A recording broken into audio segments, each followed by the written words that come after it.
Hello and welcome. You're watching To The Point.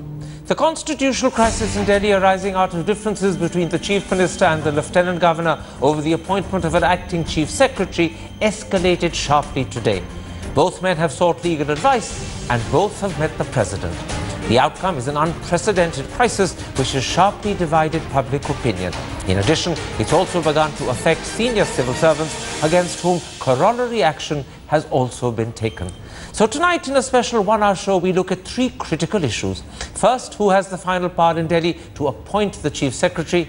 Second, has Arvind Kejriwal been high-handed and possibly unbecoming in his treatment of civil servants? And third, could this escalate into grounds for dismissal of either the Delhi government or the Lieutenant Governor?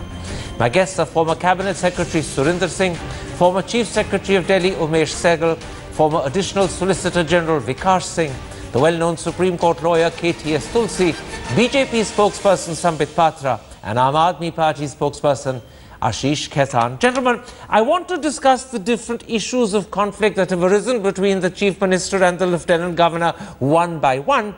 But first, I want to start with what is perhaps the key issue involved in the present conflict. Vikas Singh, does the Chief Minister of Delhi have a right to decide who will be acting Chief Secretary, or because the state of Delhi is a union territory and not a full-fledged state, does the Lieutenant Governor have the critical last word if he so wants? Which is it?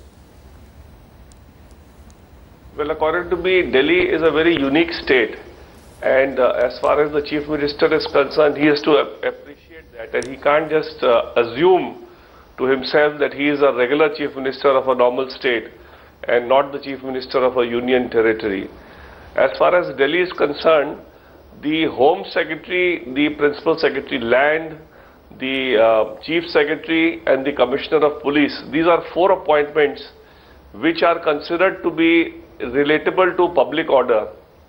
And accordingly, these appointments can't be done by the Chief Minister. These appointments have to be done by the Lieutenant Governor as a representative of the central government.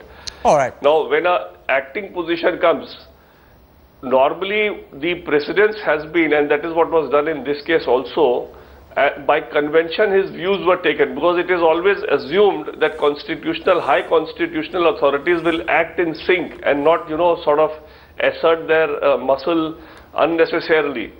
So a reference was taken from the Chief Minister that amongst the names, whom would you suggest as, and he suggested the junior most person in the, in fact, not even somebody from the panel. Let's not go into the specific details. I want to stick to the principle, and the principle you've made clear. The principle is that because the Chief Secretary's job is directly connected to the maintenance of public order, you believe that the Governor has the last word in deciding who the Chief Secretary will be. I want to bring in a contrarian view. KTS Tulsi, I believe you believe in this instance, in fact, the final word should be that of the Chief Minister, not the Governor. Explain why you come to that conclusion.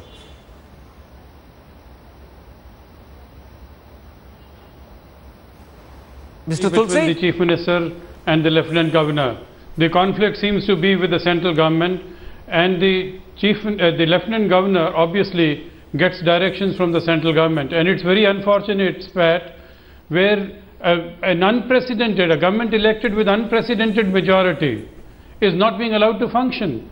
You see, the constitutional position is very clear according to me.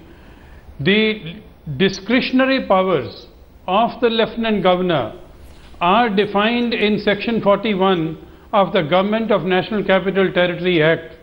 And Section 41 says that the Lieutenant Governor has the discretion in respect of matters which are outside the scope of powers of the Legislative Assembly. Now, which are those powers which other state governments have, state assemblies have, and the Delhi State Assembly doesn't? There are only two reserved subjects. They are land and they are police. Neither of these, in either of these, if these are all other matters which are within the power of the Legislative Assembly of the state of Delhi, okay, the Lieutenant Governor is bound by the advice tendered to him by the Council of Ministers. So your conclusion, That's Mr. parliamentary Tussle, system. Mr. Tussle, is that the post of Chief Secretary is not one of those that is excluded from the domain of the Delhi Assembly, and therefore the Chief Minister has the power to choose who the Chief Secretary will be, not the Governor. Give me a yes or no. Yeah.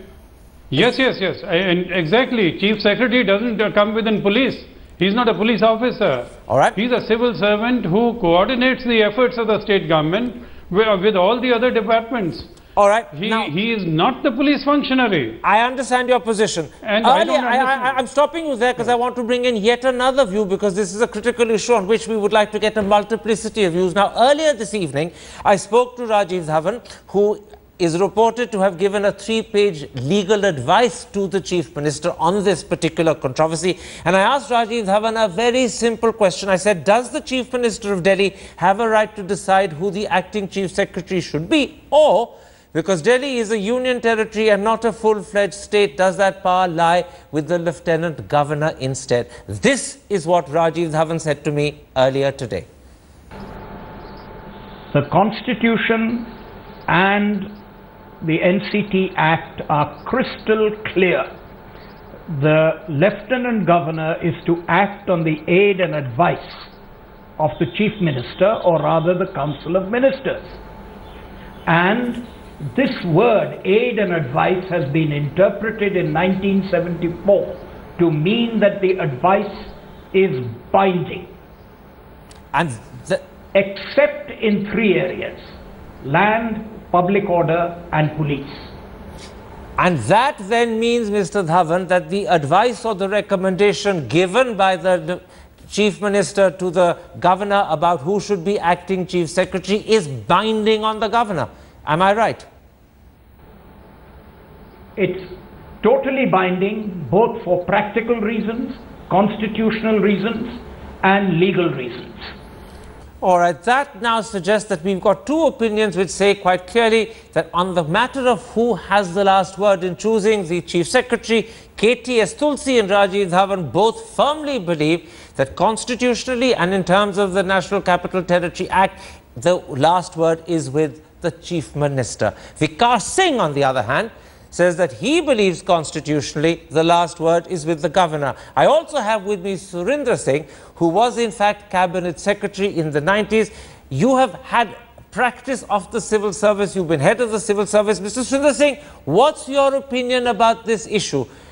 Does the Chief Minister of Delhi have the last word in choosing who will be Chief Secretary? Or, because Delhi is a union territory and not a full-fledged state, does that power in this instance lie with the Lieutenant Governor? Mr. Surinder Singh, can you answer that question? Oh, sorry, I didn't realize you were asking me. Well, yes, Delhi, as you said, it is a union territory. It's not a state at all. And a union territory is meant to be governed by the President, with the Lieutenant Governor acting as an administrator. And the power lies with the administrator and not with the Chief Minister. So the appointment has to be made by the Lieutenant Governor. So you're very clear in your opinion as a former Cabinet Secretary that the power to appoint the Chief Secretary, and I take it that means also the power to appoint an acting Chief Secretary, lies with the Lieutenant Governor, not the Chief Minister. Can you confirm that, Mr. Surinder Singh? Well, yes, I'll put it this way. The power certainly lies with the Lieutenant Governor, not with the Chief Minister. However, nowhere does it say that the Chief Minister should not be consulted. And in my opinion, Chief Minister's views are important. Absolutely. Though they are not binding. But because that's the critical point. Nowhere does it say the Governor shouldn't consult. The Chief Minister's views are important, but as you said, they are not binding on the Governor. Now, I'm going to bring in Umesh Sehgal. Mr. Sehgal, we've heard 4 different luminaries who have either legal knowledge of this or personal experience as head of the civil service about that critical question: with whom does the power lie in Delhi to appoint a Chief Secretary? With the Chief Minister, or, because it's a union territory, with the Governor? I want to now quote something else to you, because you've been Chief Secretary Delhi. I want to quote to you the September 24th, 1998 notification issued by the Union Home Ministry. This is what it says. The Lieutenant Governor of the National Capital Territory of Delhi shall, in respect of matters connected with public order, police and services is very important, exercise the power and discharge the functions of the central government to the extent delegated from time to time by the President in consultation with the Chief Minister of the National Capital Territory of Delhi. And then it adds, except in those cases where for reasons to be recorded in writing, he doesn't consider it expedient to do so.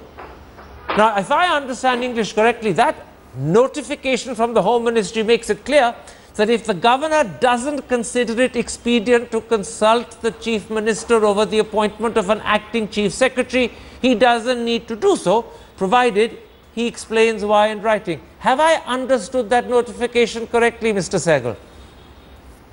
I think that is how we have been understanding it for the last 22 years. And for the last 22 years, we have had 3 or 4 different Chief Ministers. We have at least had 3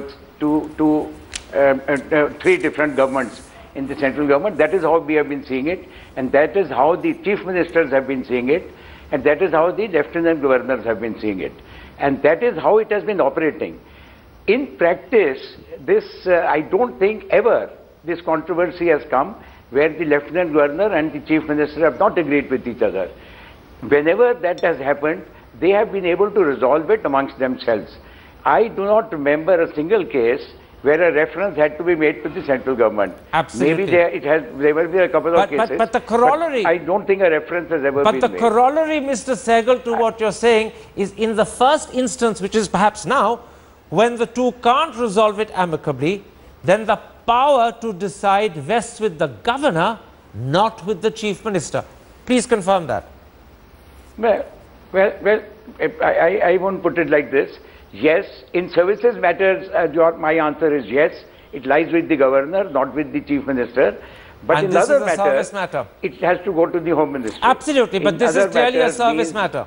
This is clearly a service matter. Now, this is purely a service matter. Ashish Khaitan, I want to bring you in, and I'm going to go one step further with you. I'm going to quote to you Clause 4 of Article 239AA of the Indian Constitution. And this is what it says. Provided that in the case of difference of opinion between the Lieutenant Governor and his ministers on any matter, and please note those words, on any matter, the Lieutenant Governor shall refer it to the President for decision and act according to the decision.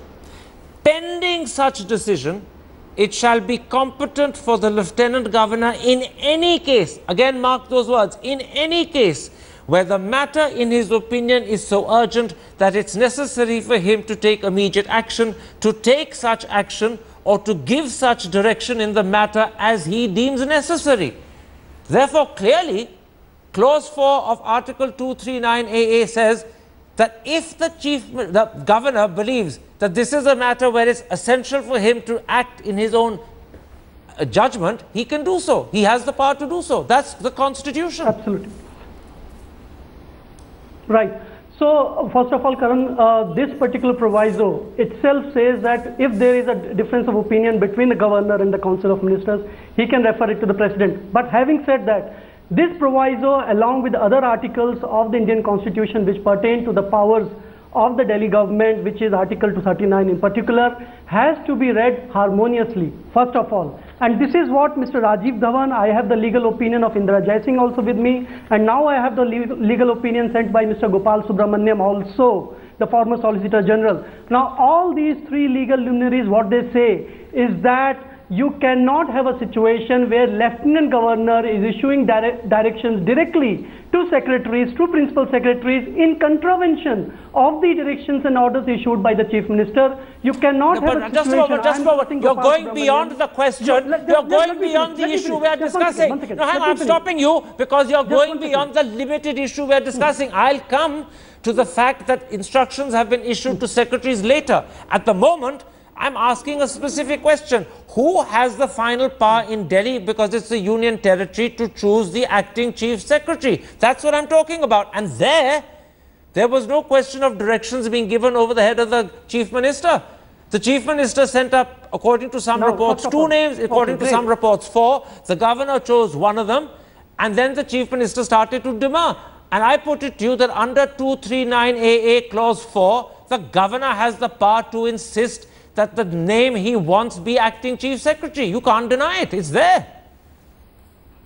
Look, Karan, all these provisos that you're quoting has been looked into by these legal luminaries of whose legal opinion I have in my hand. You are wrongly interpreting it by saying that the final authority is the Lieutenant Governor. No discretionary power of any constitutional authority can act in an unreasonable manner. But you're adding clauses like unreasonable. And in this case, let me You're adding clauses like unreasonable. The question is, the Governor may not have been unreasonable. That's your interpretation. Let me bring in Vikas, who's the former... Let me finish my interpretation. Have the patience to listen to my interpretation. Go ahead, do it quickly. You cannot keep on asking questions without giving the other person But then answer quickly. Now have the patience. Now let me answer then. Now in this case, it is the Lieutenant Governor who is initiating the process of appointing the acting Chief Secretary. When the proviso clearly says that the process will be initiated by the Chief Minister and then it will go to the LG and then LG can record his dissent if necessary. Just a moment, I thought the Chief Minister sent 2 or 4 names to the Governor. No, just a moment, the Chief Minister sent 2 or 4 names to the Governor. That means the Chief Minister initiated the process. He has upturned the process. Well, I think that's your interpretation. He has turned the process on its head. Let me bring in Vikas Singh and then I'll come to Sambit Patra. Vikas Singh, I want to bring in Vikas Singh. Ashish Khaitan, let me bring in Vikas Singh, then I'll come back to others. 2 things. First, Ashish Khaitan's claim that the process has been upended, that the Governor initiated the process, the Chief Minister didn't. Newspaper reports suggest that the Chief Minister sent either 2 or 4 names for the Governor to choose from. If those news reports are correct, who initiated the process, the Governor or the Chief Minister? Please answer that specific question, Mr. Vikas Singh. Well, 2 things, Karan. Firstly, Ashish Khaitan is too used to Arnab Goswami, so it's difficult to control him. Secondly, in this case, I believe the process was initiated by the Chief Secretary, outgoing Chief Secretary himself, because the convention is that he suggests some names, which is to be picked up by the Chief Minister, and ultimately... Mr. Khaitan, please do not interrupt other people. I am answering. Please do not, Mr. Khaitan, do not interrupt other people. Carry on, Mr. Vikas Singh. I've been asked a question. Yes. Carry on. So I believe in this case, the outgoing Chief Justice, the Chief Secretary who was going on leave, was the one who recommended 4 names, and he said to pick up one of those 4. And therefore the initiation began either with the Chief Secretary or the Chief Minister. That's a clear point you're making. You're refuting the claim that the Governor initiated it. Let me bring in Mr. Tussle now. Mr. Tussle, ultimately, only one last thing, Karan. Very quickly, go ahead. Yeah. The judgment which Rajiv Dhawan is citing is in respect of aid and advice in respect of a regular state government.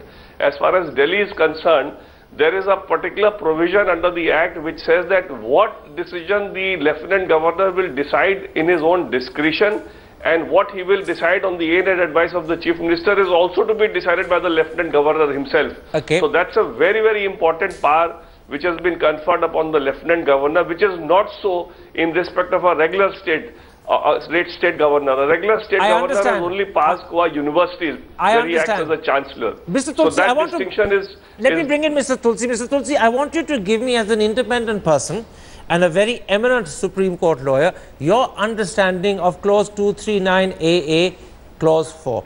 It says quite clearly, pending, it begins by saying when there's a difference of opinion between the Lieutenant Governor and the Chief Minister, the matter will be decided by the President. But pending such decision, it shall be competent for the Lieutenant Governor in any case where the matter in his opinion is so urgent that it is necessary for him to take immediate action, to take such action or to give such direction in the matter as he deems necessary.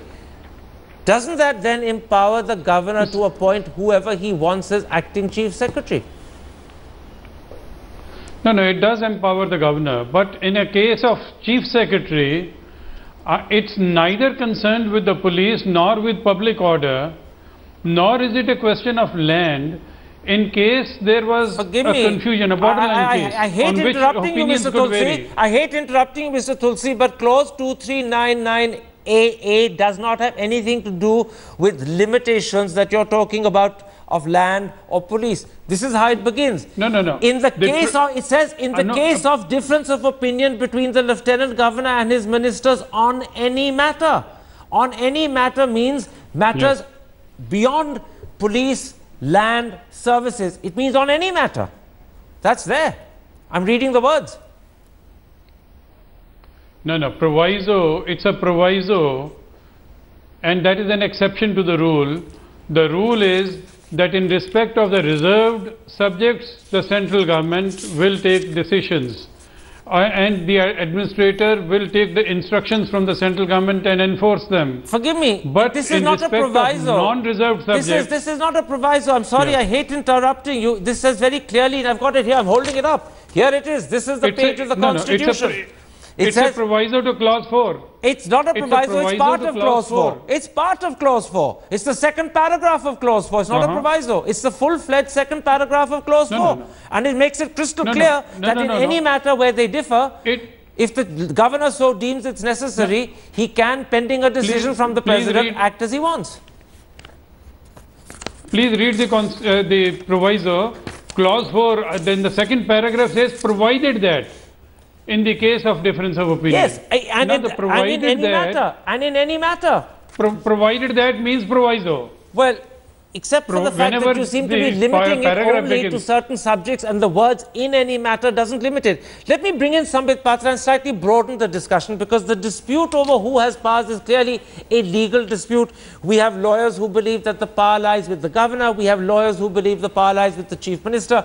Clearly, this is a matter where interpretations come in. Those interpretations will conflict. But there's a bigger question, Sambit Patra, that I want to put to you. That is a simple one. Chief secretaries are usually in India appointed not on the basis of seniority, but on the basis of preference. It's an accepted fact that chief ministers get the man or woman they want as their chief secretary, because it's a critical job. Now, once the governor knew that out of the 2 names or the 3 that he was given, Mr. Kejriwal didn't want Mrs. Gamlin, he wanted Mr. Pariwal Rai instead, why did he not defer to it? Now, Karan, let me begin by 2 small caveats. Number 1, I was listening to Mr. KTS Tulsi, and I have been participating in these debates since yesterday, and most of them are of the view that since the Aam Aadmi Party got the kind of huge and humongous mandate in Delhi, that's the reason as to why the centre should not interfere in their work, and that's the reason as to why the constitution probably should be read in a different way. That hasn't come up here, so don't bring that argument up my here, humble submission is even if it were a small mandate, the rules are same then also. Yes, absolutely. But don't bring up an issue that we haven't been discussing. It's extraneous to our discussion. No, in fact, KTS Tulsi had mentioned it. Now, anyhow, coming to the question that you had read, Karan, let me take you back to the appointment of the regular chief secretary in Delhi. Who is the regular chief secretary who had gone to America on a vacation? That is Mr. KK Sharma. Who demanded for Mr. KK Sharma? The Aam Aadmi Party demanded for Mr. KK Sharma from the central government. Who gave KK Sharma to Aam Aadmi Party's government in Delhi? The central government, on demand from the Aam Aadmi Party government, submitted KK Sharma from Goa to Delhi. This that we are discussing today is only a matter of 10 days, not 10 days. If the intention of the government was right from the very beginning. Over backwards to provide Mr. KK Sharma, who was virtually overnight brought from Goa to Delhi so he could be chief secretary. But I'm making a slightly additional point. Having done it in the case of KK Sharma, why did you not similarly defer to the chief minister's wishes to have an acting chief secretary of his choice? Because you know that chief secretaries and principal secretaries, and Nripendra Mishra is a classic example, are so important that governments are prepared to change the law as Mr. Modi did to get Mr. Mishra.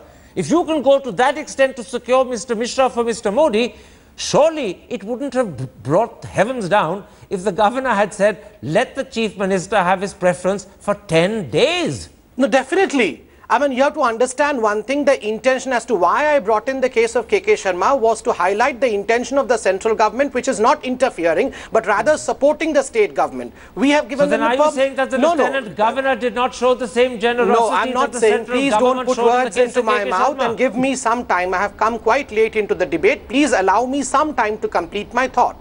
just as our intention was clear in KK Sharma case also, we have seen that on May 13, the Deputy Chief Minister of the Aam Aadmi Party government, Mr. Sisodiya, shoots a letter to the Lieutenant Governor mentioning 4 names, and the concluding statement of which was shown by your channel, in the channel has the letter, says that pick between either Miss Gamleen or Mr. Parimal Rai, either this or that. So, waiting for 40 long hours and having no communication from the Chief Minister office, the LG, who has submitted in writing in a press conference that appointment of Chief Secretary is a matter of paramount importance. So after having waited for 40 long hours, I am bound to pick one of these 2 names. And since Gamleen was the one who was more senior to most of the other names, and Mr. SP Singh was not required by them as mentioned in the letter, so naturally he picked on Ms. Gamleen. But Ms. Gamleen was called upon by Arvind Kejriwal and was requested. That's a very long answer, Sambit Patra. I want to bring in the former Cabinet Secretary to ask him. If it is the case, as you heard Sambit Patra argue, Mr. Surinder Singh, that eventually in that letter 2 names were left for the governor to choose between, and the letter suggested that the Chief Minister was happy for either to be chosen, then is there anything wrong in the governor choosing the senior of the 2? And that too after a 40-hour wait. No. I mean, since Ms. Gamleen's name was one of the names forwarded by Mr. Sisodiya to the Lieutenant Governor, I mean, it's not a question of Lieutenant Governor being within his rights. Procedurally also, it amounts to consultation with the Chief Minister, having with him the 2 names recommended by the Deputy Chief Minister on behalf of the government. So, I mean, I think in this case the Lieutenant Governor did the right thing. Can I ask you a corollary? If the Lieutenant Governor did the right thing, was it therefore wrong and unbecoming of the Chief Minister to suddenly start complaining when Shakuntala Gamleen had been appointed Acting Chief Secretary? Well, according to media, they subsequently come up with some points with respect to DISTCOMs. I'm not going into details because that's not what we are discussing. Now, in case they had some misgivings, they should have expressed those misgivings before the Lieutenant Governor took the decision based on the recommendation of the Deputy Chief Minister. And I definitely think it was wrong of Mr. Kejriwal to make such a show of it. All right. That's a very clear answer. If he had misgivings, he should have raised them before he recommended her name. After recommending her name and finding that in fact she'd been accepted by the governor, that was the wrong point at which to then begin expressing misgivings. Yes, Mr. Khaitan, your finger's been up for a long while. Go ahead.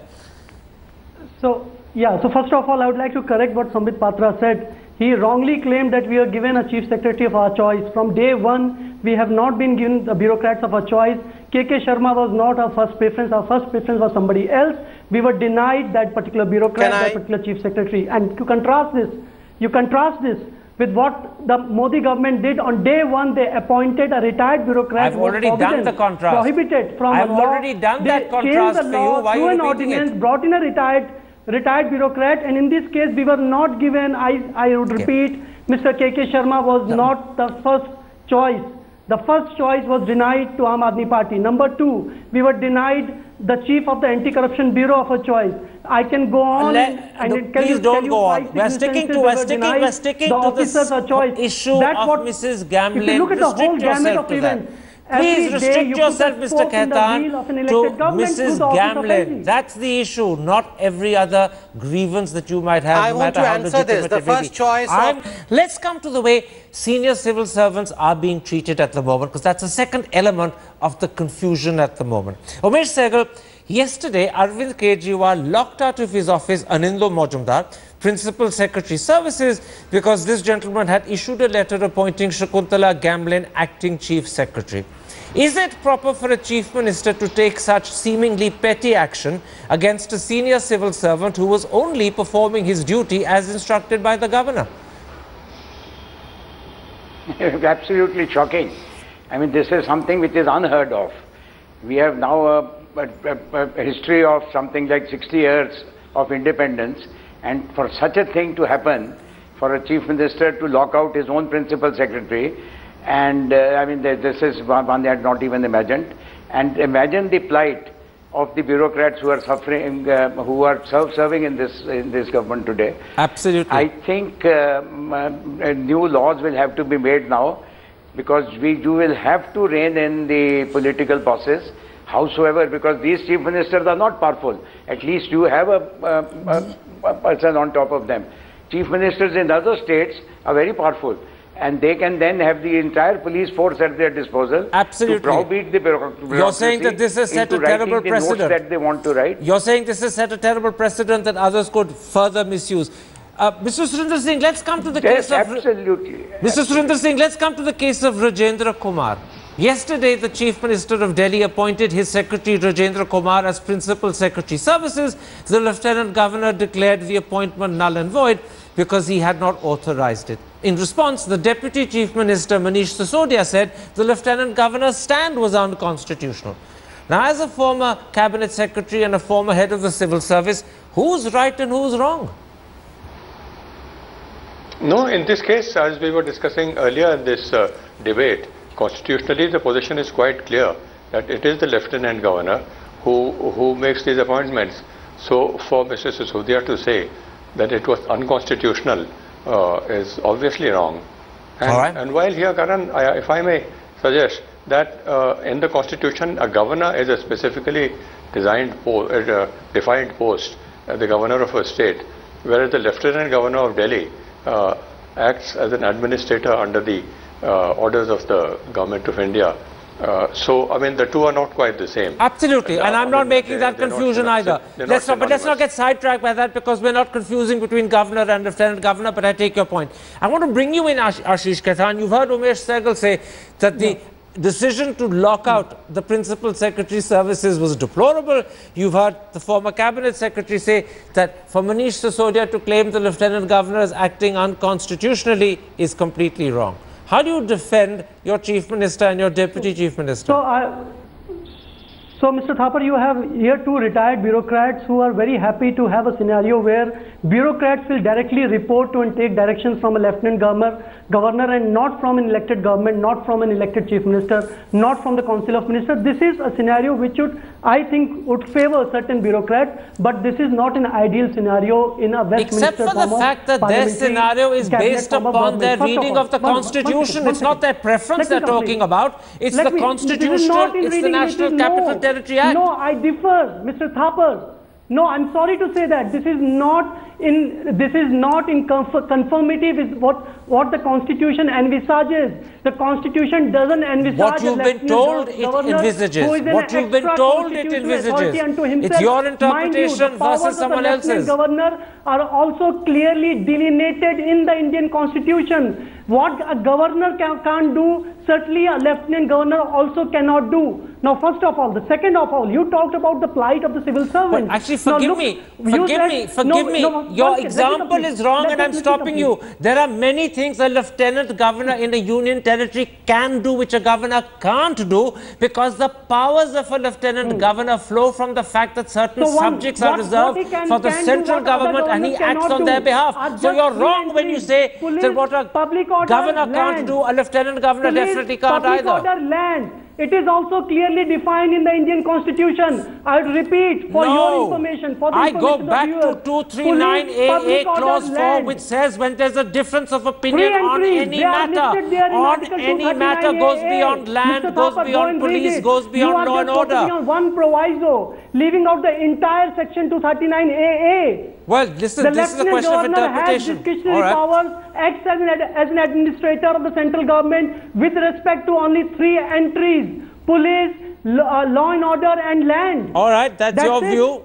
Clearly, this is an area where different constitutional experts come to different conclusions. It will require clarification, possibly all the way to the Supreme Court. You and I can't sort it out simply by quarreling with each other. Having an opinion that they don't want to report to an elected chief minister. Can I bring in Mr. where bureaucrats don't take orders from the elected chief minister, let's not make this a personal issue between you and me. Let me bring in Mr. Vikas Singh. No, it's not I accept that the interpretations of the Constitution and this clause in particular differ with different entities, and therefore there is need for them to be clarified at a higher level. He has just lodged a complaint against the daughter of Arvind Kejriwal. Do you know that? You should make this It is not a subject of discussion on this program tonight. So please don't go on to people lodging complaints against Harshita Kejriwal. That's another issue. Against the Aam Aadmi Party. Mr. Vikas Singh, I want to bring you in. Mr. Khaitan, if you don't keep quiet, let others talk. I have to ask you to put your mic off. The Chief Minister of Delhi are above law and no one can lodge a complaint against the family members of the Chief Minister. Let's not make this a polemic between the two of you. This is a Please, statement made by Mr. Khaitan. Gentlemen, Mr. Patra, Mr. Khaitan, please. Mr. Vikas Singh, Mr. Vikas Singh, can I stop you there? I want to ask you, Mr. Vikas Singh, I want to ask you a specific question. Arvind Kejriwal has now issued orders according to the Hindustan Times that any instruction, oral or written, from the LG's office or from the acting chief secretary will have to be approved by him or the minister concerned before it is acted upon. How do you read that order? Is it direct defiance of the authority of the Lieutenant Governor as it seems to be, or can it be explained in some other way? It is completely unconstitutional. I'll tell you, Karan, when any minister takes oath, he says he'll abide by the constitution and the law. Now, the constitution and the law, both the Delhi Government Act, of 1991, where the Delhi government was constituted, provide for giving the discretion as to the Lieutenant Governor to decide as to any controversy. He has the final say. Now, if that is the law, and if you have taken an oath to abide by the law, if you feel that he is not acting properly, then go to a court of law and say that he is not.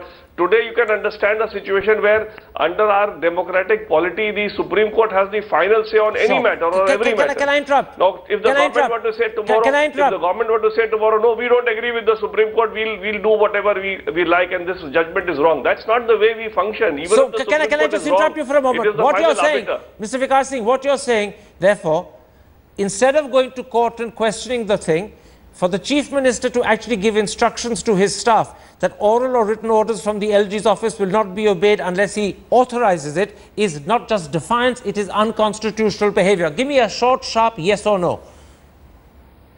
It is absolutely unconstitutional and he is violating the very oath under which he has started functioning as Chief Minister. That's a very clear answer. I'm going to bring you in, Mr. Tussle, because your view on this whole issue is different to that of Mr. Vikas Singh. How do you regard this order from the Chief Minister that any instruction, oral or written, from the LG's office cannot be acted upon unless either he or the minister concerned authorizes it? How do you view that? I think his order is illegal. He can't fight his battle with the Lieutenant Governor from the shoulders of the civil servants. And I also am very sorry that the manner in which he has dealt with the civil servant in a shoddy manner and taken the complaint about her conduct to the public domain without inquiry is going to demoralize the civil service. And no Chief Minister can succeed without the active support of the civil service. Can I interrupt and put something to you? You're making a very important point. I just want to clarify. You're saying that in fact this public speech that Arvind Kejriwal made, where he said that Mrs. Gamblin was trying to push the interests of discoms, right? And secondly, he went further and said that any file that she cleared, he would personally double check. You're saying that sort of public comment about a senior civil servant is A, humiliating of the individual, and B, it brings the civil service itself into disrepute. Have I understood you correctly? Yes, absolutely. And without an inquiry, without giving her a charge sheet, you are going to the media and defaming her publicly. So I don't think that kind of a thing should be. This is very interesting, Mr. Tussle. Earlier on the issue of who has the powers to appoint the Chief Secretary, you clearly sided with Arvind Kejriwal. But when it comes to how Arvind Kejriwal has treated senior civil servants, and when it comes to the fact that he's giving orders to civil servants to disregard orders from the governor, there you're saying he's behaved illegally and unbecomingly. Here you do not support him. That's right. It's a political issue. It's a political issue. It should have been sorted out at the political level, and don't involve civil servants with this. That's a very clear answer once again. Let me now bring in the former cabinet secretary who obviously has handled such issues when you were in office. Mr. Surinder Singh, could this controversy escalate into grounds for dismissal either of the Delhi government or possibly the Lieutenant Governor of Delhi? Sorry, would you repeat your question? Yes. I understood the bit about the Delhi government. I was saying, so what did you say about the Lieutenant Governor? Could this controversy escalate into grounds of dismissal, either of the Delhi government or the Lieutenant Governor of Delhi? Well, I mean, it certainly could. I'm not saying it necessarily will. I mean, the ways in which it can be resolved. But then if, see, the way I see it, if the matter, as the Constitution requires, the article that you quoted, has to be referred to the President, and the President's decision will be final. Now, if the President does indeed decide, which I think he will, that the Lieutenant Governor is right in this case, if the Chief Minister still does not agree with it, then it's clearly against the Constitution, in which case the central government would be quite within its within its finish your sentence, quite within its state government. Sorry, finish your sentence, quite within its powers to dismiss. Yes, certainly quite within its powers to dismiss. Okay. Whether it would be a good thing or not. That's another matter. That's another matter. That's a political issue. Let me bring in Mr. Umesh Sehgal. You've been Chief Secretary Delhi. You have viewed how that government functions. Now you see today what's happening. There's utter discord, disharmony and controversy between the Lieutenant Governor and the Chief Minister. There is a fallout that's affecting senior civil servants as well. They're being locked out, their jobs are being changed, the governor's disputing the change, the Chief Minister is insisting the governor's dispute is unconstitutional. Has in the process, and this is my question, has in the process the constitutional machinery of Delhi become paralyzed or has it broken down? Well, I don't know how will it become paralyzed or broken down. It hasn't happened before. But one thing is very clear, that it can be resolved, and it should be resolved as soon as possible. Absolutely, but I'm asking a different question, sir. I'm stopping you because I'm asking a different question. Of course it should be resolved, and of course there are ways in which it can be resolved. But at the moment, as things stand, with the dispute getting worse, is the constitutional machinery of Delhi broken down? Answer that for me. No. I don't think it is broken down. This is just a small issue which needs resolution. I'm sure it will be resolved. The history of the bureaucracy is old. I'm sure wisdom will prevail upon a large number of people, because wisdom has to come not just from one side, this has to come to both sides. Absolutely. And I think it will prevail. Finally, there will be pressure from the public. Let me stop you, Mr. Sehgal, because we're running out of time. I'm running out of time. Mr. Khaitan, I want to bring you in. I want to ask you a specific question. Are you at all worried that the way this situation is developing, you could run the risk of your government being dismissed? Let me make it very clear on your program that we have been voted into power to clean up the system, to break the venal nexus between dishonest bureaucrats and corrupt politicians. We don't care, we won't compromise on any step. At any stage, we will not strike any compromise when it comes to giving a clean and honest government, an accountable government, a government which will be for the people of Delhi. We won't make any compromises. If in the wisdom of the central government, this amounts to breaking down of the machinery, the constitutional machinery, so be it. Let them interpret that giving a clean government, giving an accountable government, giving a responsive government. That's a very clear answer, a bold answer, a defiant answer, a courageous answer as well. Sambit Patra. No, is your government at all considering, amongst the realm of possibilities, the possibility of dismissing this government if this impasse continues? No, we should not take this whole issue to that level. Definitely the intention of the central government is only assisting the Delhi government in performing good, and we have always wished them luck. I believe a drama should not be seen with the kind of glasses which would magnify it to an extent where we should think of a constitutional crisis. All right, don't make a drama out of a crisis. I'm afraid it's the Indian national tradition to make a drama out of any situation, even if it's not a crisis. It's irresistible when you have a genuine crisis not to make a drama out of it. I'm afraid television has played its fair share of making a drama out of it as well. And my thanks, therefore, to all 6 of my, how shall I call them, dramatis personae for joining me today for this discussion. We will keep a close eye on this developing situation and see what happens. If you have been, thanks for watching. Goodbye. Good night.